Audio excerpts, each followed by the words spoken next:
Okay, without any further ado, good morning, everyone. I'm Prinsloo, and I'm the podcast journalist for Health for Mzansi publication. And I'll be leading the panel discussion this morning. So for those of you who don't know, Health for Mzansi is a Kasi publication that focuses on health and wellness and on a range of topics from food health right up to mental health. And the aim is really to make the information accessible and relatable so that South Africans can move from, just surviving to thriving. So yeah, that's the Health for Mzansi publication. And speaking of which, this morning we'll be focusing on the topic human rights. In celebration of Human Rights Day, which is on the 21st of March. And we know this day and we remember this day, or let me rather say we celebrate this day and acknowledge those who sacrificed so that we can live in a democratic South Africa. Fast forward to 2023, we still deem human rights as important so that lives can be protected and to preserve every individual's humanity, to ensure that each individual can live a life of dignity and also a life that is worthy of a human being. So we'll be looking at three themes today in relation to human rights, namely access to healthy, clean water and access to mental care, and then also vaccinations. And we have representatives here in the respective fields that I just mentioned. And I would like to ask if you could please introduce yourselves and also the organizations that you are representing. I think we'll start with the gentleman. Thank you so much. So my name is Ryan van der Paul. I'm currently doing at the beginning stages of my PhD in psychology, and I'm representing LifeLine Western Cape.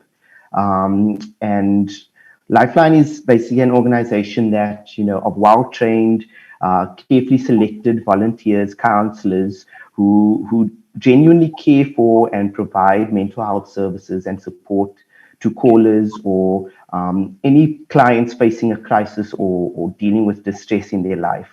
Mm-hmm. And we find our role in the counseling capacity is to just create a safe space for people to share what's happening in their lives, and for our trainees as well to grow in their own self-discovery. So that's just basically who we are as an organization. Yeah. Thanks, Ryan. Okay, Pumla, you can go. No, thank you. My name is Pumla Ntlabati. I work for UNICEF as a social and behavior change RCCE consultant. And UNICEF is a children's rights organization. We work in many countries, and it's not all about SPC. We have several divisions. We work with the education of children, the protection of children, the health of children, and so on.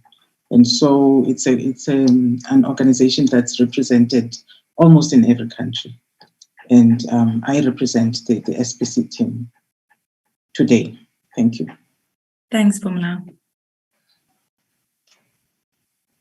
Lele, last but not least. Yeah. Thank you. So I'm Lele. I'm representing Viva von Agua today. I'm responsible in the Viva von Agua team for the business development and for the compliance. So Viva von Agua in South Africa were about toddler age, but it is an international organization. We're in Uganda, we're in India, we're in Germany. We've been around Sustainable Development Goal 6, which is concerned with access to clean water and sanitation for all. So we have a rights-based approach, much like Sis Pumla mentioned that they do at UNICEF. We're concerned with behavior change around hygiene and influencing people's behavior positively rather than using guilt and shame as it has been in the past.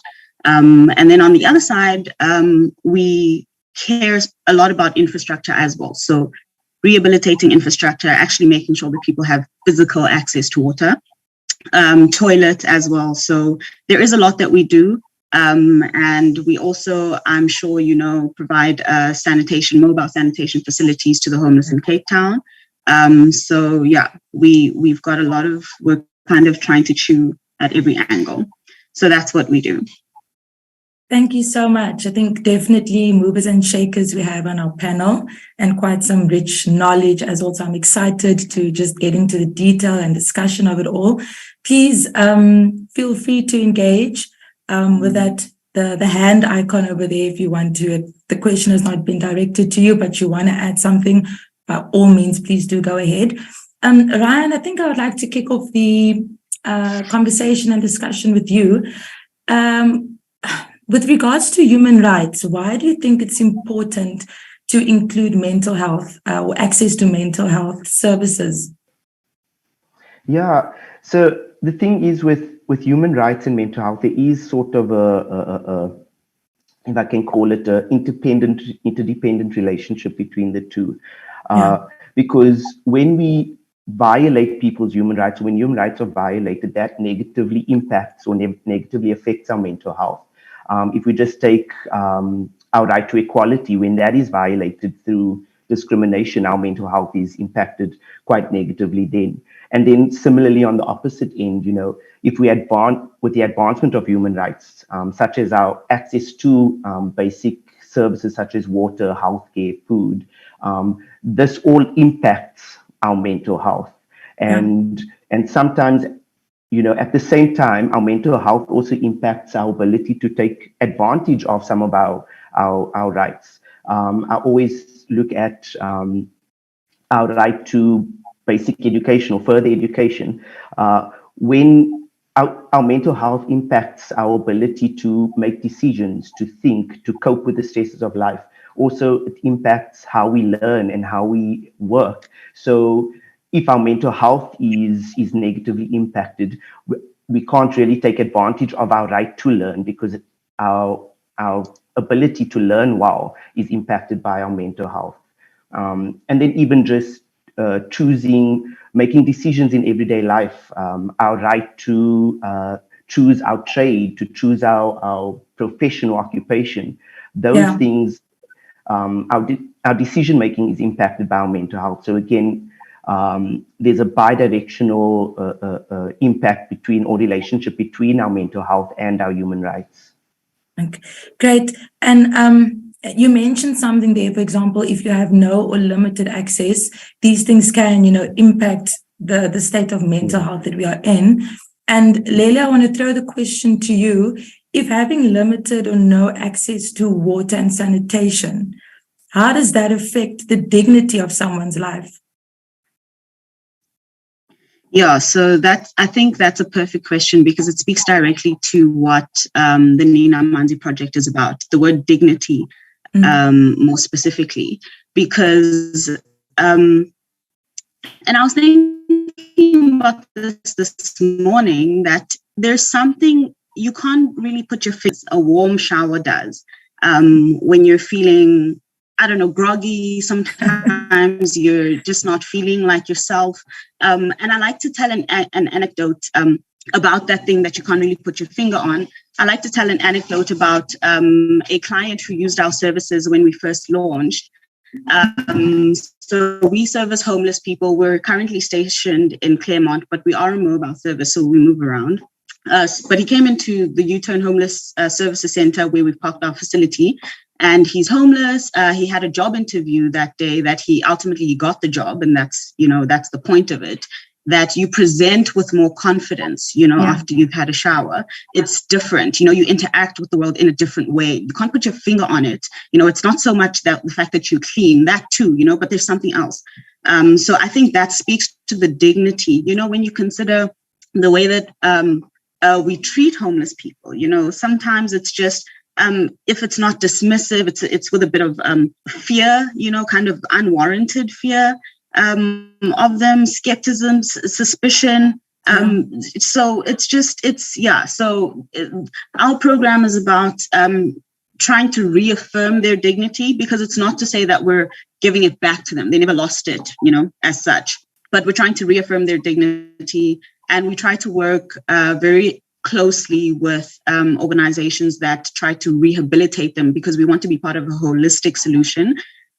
So we don't want to enable any kind of behavior, but we really want them to take charge of their lives. And that aspect of reaffirming their dignity by losing that human right of access to water, that is what we're trying to bridge. And some people feel like it's not enough. We probably should be doing more, but every single bit counts. Every single bit counts. Exactly. I think we can't afford to let it slip. Yeah, reminds me, it's just like every drop counts. You need to start somewhere. Yeah, and just you mentioned that anecdote, and I really love it. And some people aren't in that position. So just out of a point of curiosity, what do the stats look like for people in SA that do not have that access or limited access to clean water and sanitation? Yeah, they're actually quite shocking, to be honest with you. So the UN did a study with the Joint Monitoring Program, I think it's called, where they found that 1 in 4 people in South Africa don't have access to clean drinking water. We thought that was shocking enough that we wanted to depict that wherever we went. So we've got an information booth when we attend events or when we host events as part of our other projects, where we had 4 cupcakes, or at least 1 in 4 cupcakes. We baked cupcakes. 1 in 4 cupcakes had a little bit more salt than the other cupcakes, right? Okay. And so it would be a nice engaging game with people who came to our table, our booth, to say, hey, do you want to grab a cupcake? And it's kind of like, what are the chances? That we're playing with the stats. So you'll kind of pick up a random cupcake and you bite into it. If it's got a little bit more salt, then, it kind of draws attention to the fact that 1 in 4 people, and you can be any 1 in 4, it's random. Unfortunately, it's just the lottery of life. So the stats are shocking. About 19% of the rural population doesn't have access to safe and clean drinking water. We do a lot of our work in rural areas, so that is of concern to us. Absolutely. Okay. Great. Thanks so much for that. Pumla, we're not leaving you out of the cold. So just coming to vaccinations, you're also working on a campaign called the VUCA Vuma Vax campaign. So just tell us more about that and what are the goals of the campaign? Okay. All right. No, thanks. I think first off, just by way of an introduction, UNICEF runs quite a number of social and behavior change programs, and as mentioned, we are in health, we're in education, we are, in WASH, as Lele has mentioned, we are in mental health. So we are quite related as the team here. Anywhere where children, and young people are involved, we are there. So the VumaVax, VUCA VumaVax project is one of the campaigns that we have been running successfully with young people. It's a program around vaccine, but also other areas as well. It's not just about vaccination. It's a community radio partnership. We have partnered with Vuselela Media, and it runs in a number of local community radio stations in all the provinces. We are aiming to encourage and to educate, by training young people to be kind of youth journalists. So they will go out there, they will, it's not just the radio programs.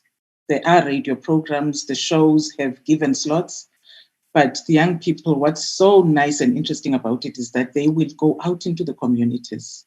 The radio programs are interactive, people are allowed to phone in, but the going out is what does it. They go out and collect stories from people's experience, and there are skills that they get taught. You don't just go out there. You need to understand that people have different opinions, and you need to be able to deal with all of that.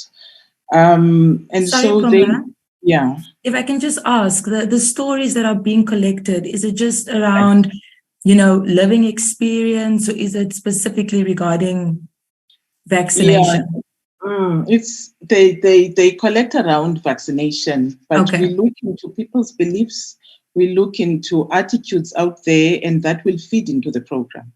When we better understand people, they bring back all that information. And with that, we use it to build up the program to be as realistic as possible and to address, real problems and challenges out there. Yeah. That's very interesting to me. So are there some perceptions that you've come across that people have regarding vaccination and being vaccinated? Yeah. Definitely. Please do share. That's exactly what we go out there looking for. Most people, are positive. They understand, they do want vaccines, but you will get those who will tell you that COVID is over. We don't know why you're telling us about this. And those are the ones that need to be informed, and encouraged to get vaccinated. Because if you think that COVID is no more, then you see no need to get vaccinated. So there's a lot of work that gets, driven by these young people out there in their communities. Okay, great. And Ryan, just to get back to the mental health conversation, what do the stats look like? What do the stats look like for SA? Yeah, similar to what my fellow panelists were saying, it's similarly as shocking when it comes to mental health or just access to mental health services. Some data from 2022, some data from the health department. It says that about 1.3 million South Africans are in need of psychiatric care, but about 0.3% of them are even able to receive help because there are so few beds, and even the amount of vacancies in terms of psychologist positions, that is also alarming. I think across the country, it's about 33% where there are psychologist positions that aren't filled. But then the estimation for people for South Africans who are in need of professional mental health care in general, not even those who need severe psychiatric support. I think that stat is something like 6.5 million South Africans, which that is about 10% of our population. And sure. I think for me, that is even an underestimation in itself. If you take research into the prevalence of mental health issues among students, which I've done some research on, the prevalence there is 1 in 3 students report symptoms of common mental health disorders such as anxiety or depression. So, I mean, if that stat is 33%, our general population can't be too far off of that. And, if you just look at South Africans, us as South Africans in general, we undergo so many stresses. I mean, there's the continuous trauma of crime. Our women are constantly fearing for their life due to the scourge of GBV.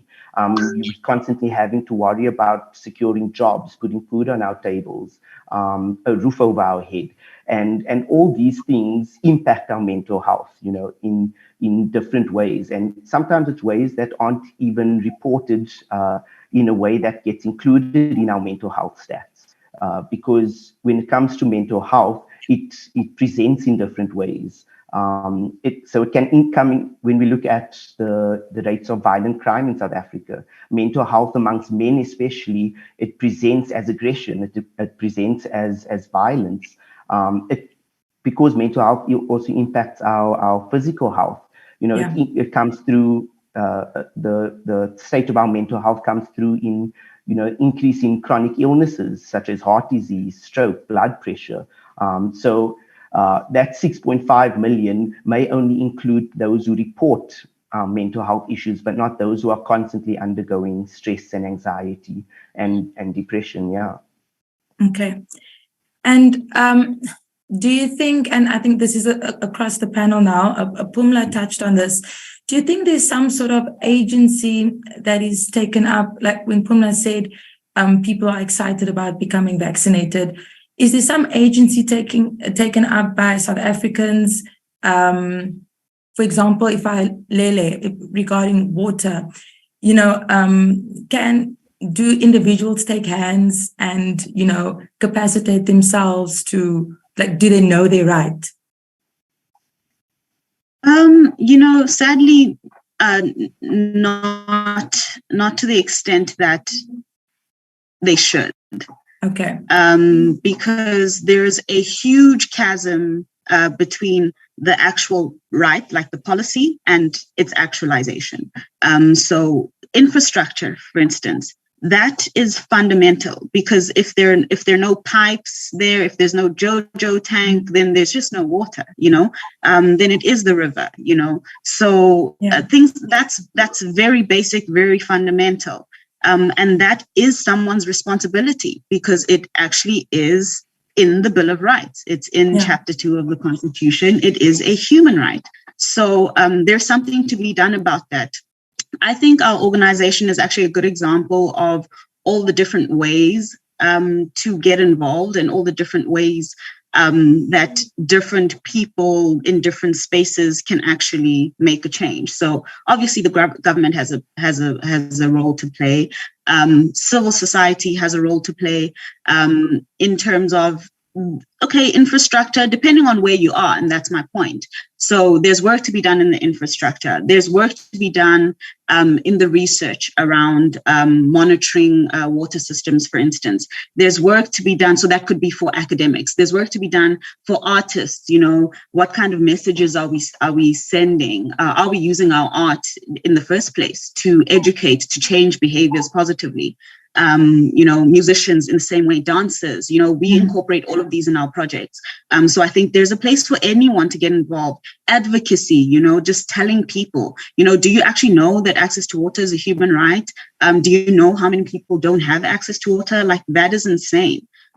So that's what we hold to, the fact that we are not a non-profit, although strictly speaking we are. We like to say we're an all-profit. Because we want each stakeholder to get as much from our partnership and collaboration as possible. And we believe it is possible. Okay. Ryan, do you think that people are aware of their rights when it comes to mental health? I mean, as much work as you can do, is there awareness of that right? I think in general, there is a growing awareness of the impact of mental health.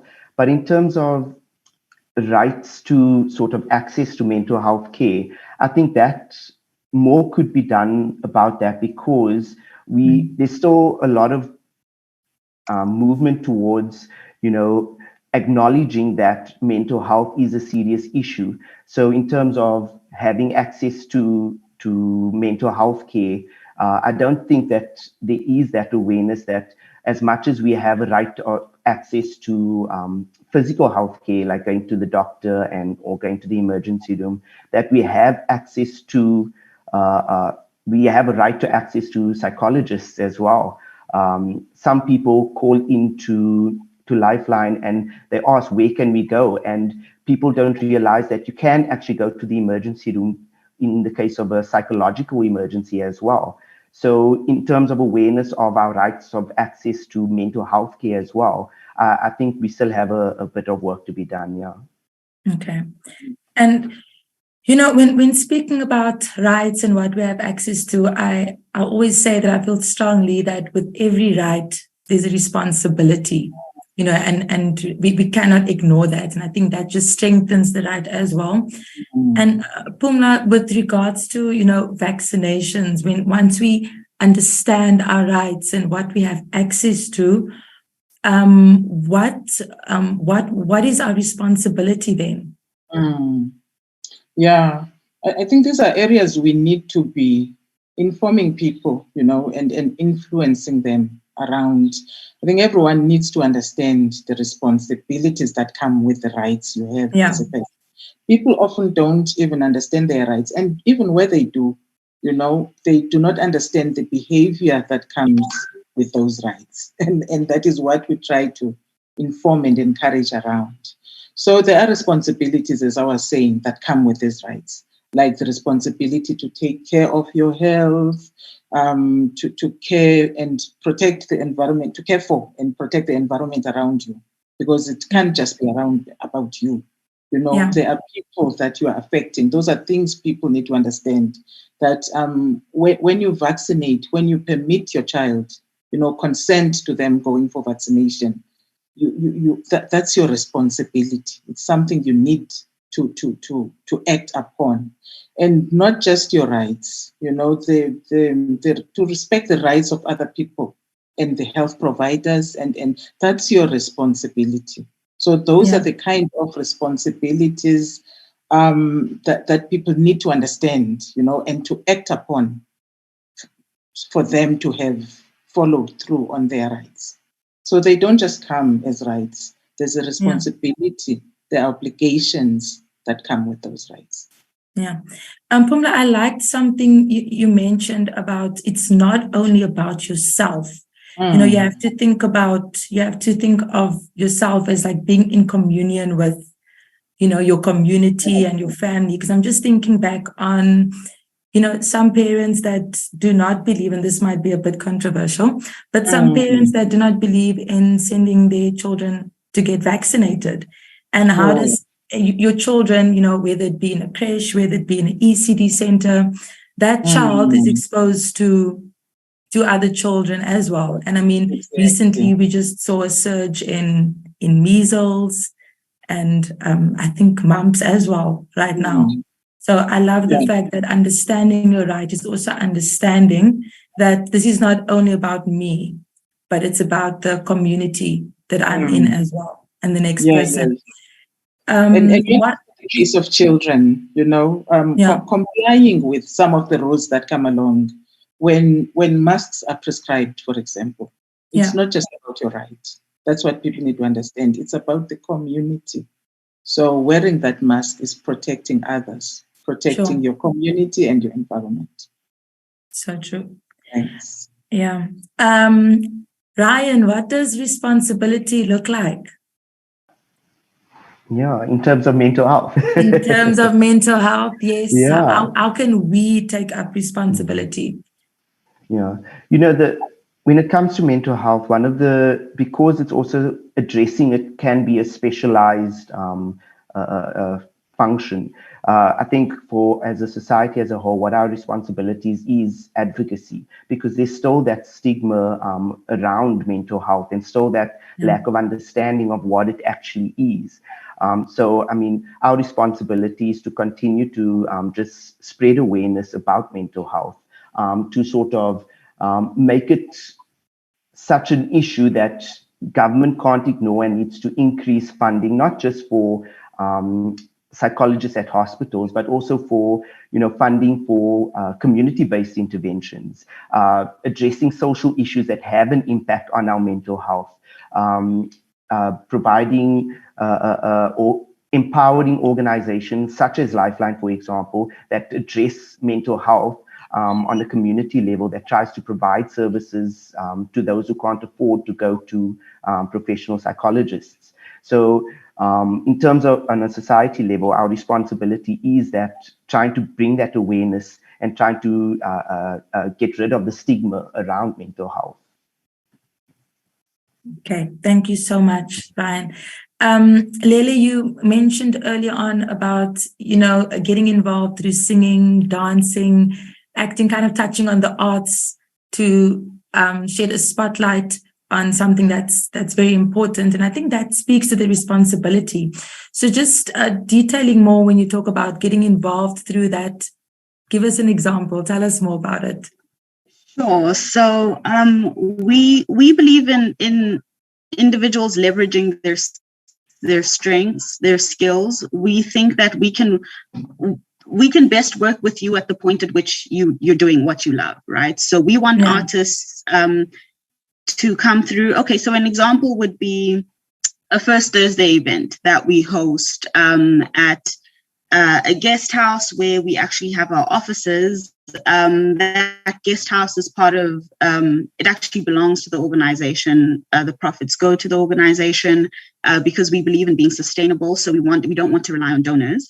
But that's on the other side. So we host First Thursdays there. I'd like to invite all of you to come through on the next one. And artists come through, and they, in the same way that Ryan was saying, we're able to use their voices, leverage their voices in terms of advocating for access to water. Using their platforms, they get to use our platforms. We make connections between local artists and international artists. There's just been a collaboration for our Dance for Wash project. WASH is the acronym that Usis Pumla mentioned earlier. It stands for Water and Sanitation Hygiene. So we've got a Dance for Wash program where an Amapiano song was actually developed by a famous Ugandan DJ, DJ Gucci, and local artists here in Cape Town, and Dodo, who's I think German, if not Swiss. So, I mean, they cooked something together. It sounds great. We've got an online competition where we want people to dance to the song, doing all the, hand movements and all of that. So that is a way that, it's exciting. We try to make it vibrant. We're trying to appeal to the demographic that matters. So that is an exciting example. Visual art as well. We've collaborated with Baz Art to work on murals around the city. So I mean, there's so much. There's a lot. Yeah. Yeah. Sure. I really love that place-based approach, using what you have where you are.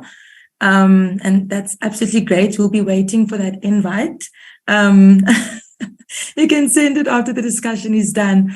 But yeah, thank you so much for that valuable contribution.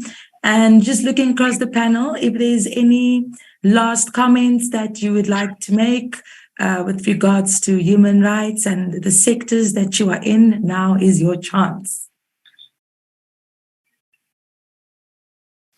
Yeah, can I come in? I know we've been talking about vaccination and all of that, but I think similarly, this also applies to the immunization of children, because that is one of the main programs that we are driving as UNICEF, striving to reach, every child with all the essential vaccines, with all the essential services and all of that. So we do support all the campaigns and drives that government is embarking on. We work quite closely with them to ensure that this happens. But I'd like to also emphasize that, empowering young people and children is the biggest win for us. It's not just about UNICEF. We want them to get involved, those skills, for them to participate and make the change happen. That is what the ultimate goal is. So when we're all empowered to act, that is when we're good. Thanks. Thank you so much, Pumla, for that. Yeah, just to link to that, I think we have, listening to all of you speak, we have a long road to walk, but let's not forget how far we have already come. So, thank you all for what you're doing in your respective industries. I think it's adding to that empowerment, and it's adding to that support that's needed for South Africans to, like I said, move from just surviving to thriving. So thank you so much for that. If there's any last comments? Okay, great. Thank you so much for your time and valuable contribution. And Lele, like I said, please send through that invite. Thank you so much. Thanks for the invite. Definitely. Thank you for having us. Okay. And enjoy the Human Rights Day. It's not just a public holiday, but enjoy it. And thank you once again for your time. Thank you. Thank you. Okay. Bye. Thanks, Vanessa. Bye. Health for Mzansi is WhatsApp official. At Health for Mzansi, we put people first. So we have created a safe space where you can get access to our latest health features and be part of a health community. Join our Health Squad or Health Heroes group for more information. Don't forget to follow us on social media.